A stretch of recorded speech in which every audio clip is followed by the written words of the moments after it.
माता का अनादर करना सबसे बड़ा पाप है। जो मां बालक को अपने गर्भ में धारण कर 9 महीने तक अपने रक्त से उसका पोषण करती है, वो कैसी भी हो वंदनीय है, पूजनीय है। और देख पगले, अब तो पिताश्री ने भी अपना दिया हुआ श्राप वापस ले लिया है।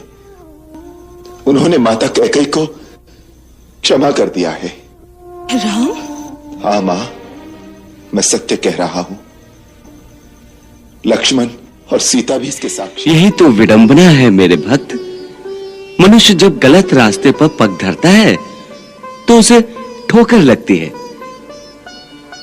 सद्बुद्धि वाला मनुष्य ये समझ जाता है कि वो गलत रास्ते पर चल पड़ा है और वो तुरंत संभल जाता है।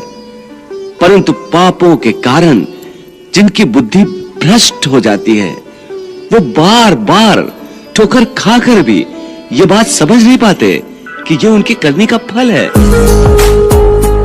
शास्त्र सुना रहे थे? अरे शास्त्र में तो यह भी लिखा है, यदि भाई ने कोई पाप भी किया हो, वो अपराधी भी हो, तब उस संकट में जो उसका साथ दे वही भाई कहलाने योग्य होता है। अपराधी को तो शिक्षा सभी दे सकते हैं, परंतु भाई वही है जो संकट में साथ खड़ा रहे, सहायता करे, शिक्षा न दे। जाओ, जाकर सो जाओ। रावण को अपनी आन निभाना और शान के साथ जीना और मरना दोनों आते हैं। जाओ। आप भगवान विष्णु के अवतार हैं और भाभी सीता भगवती लक्ष्मी के अवतार हैं। आर्य सुमंत्र ने केवल इतना ही कहा कि मैं भगवान का अवतार हूं। ये नहीं बताया कि समस्त प्राणी मात्र के अंदर भगवान की ही ज्योति प्रकाशित है। दिव्य दृष्टि से देखोगे तो तुम्हें पता चलेगा कि स्वयं तुम भी भगवान हो।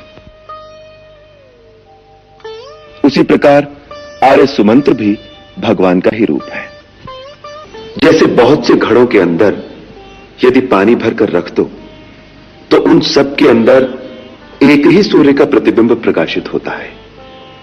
वही सूर्य बाहर आकाश में भी है और वही सूर्य प्रत्येक घट के अंदर भी है। जब ये जान जाओगे तो सारी दुविधा मिट जाएगी, फिर कोई प्रश्न नहीं रह जाएगा।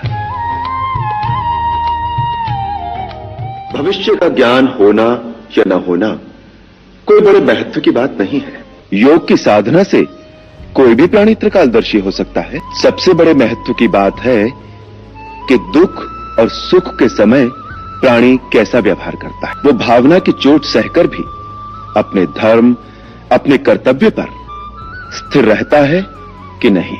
इसलिए मैं भविष्य के ज्ञान को कोई महत्व नहीं देता। मित्रता जाति पाति को नहीं देखती महाराज विभीषण। जिसे मित्र कहो उसकी आपत्ति अपने ऊपर ले लो, यही धर्म है। दूसरे, आप हमारी शरण में आए हैं। शरण में आए हुए शरणागत की रक्षा के लिए यदि आवश्यकता पड़े तो अपने प्राण भी दे देने चाहिए, यही धर्म है। पापी के पाप में ही उसके नाश का बीज छुपा रहता है। जो रावण यह समझता है कि उससे बढ़कर कोई शक्ति नहीं रही, उसका नाश भी उसी अहंकार में छुपा हुआ है। उस अहंकार के कारण उसने वरदान मांगते समय मनुष्य और बानर के हाथों न मरने का वरदान नहीं मांगा था। जिस मानव को वह कीड़े मकोड़ों की तरह तुच्छ समझता है, उसी सामान्य मानव के रूप में मैं अवतार लेकर उसका मान भंग करूंगा।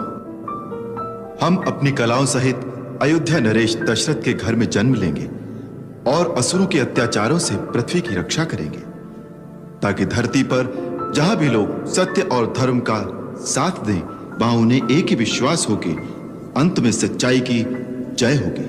सारी सृष्टि में एक ही जय घोष गूंजेगा, सत्यमेव जयते, सत्यमेव जयते, सत्यमेव जयते, सत्यमेव जयते।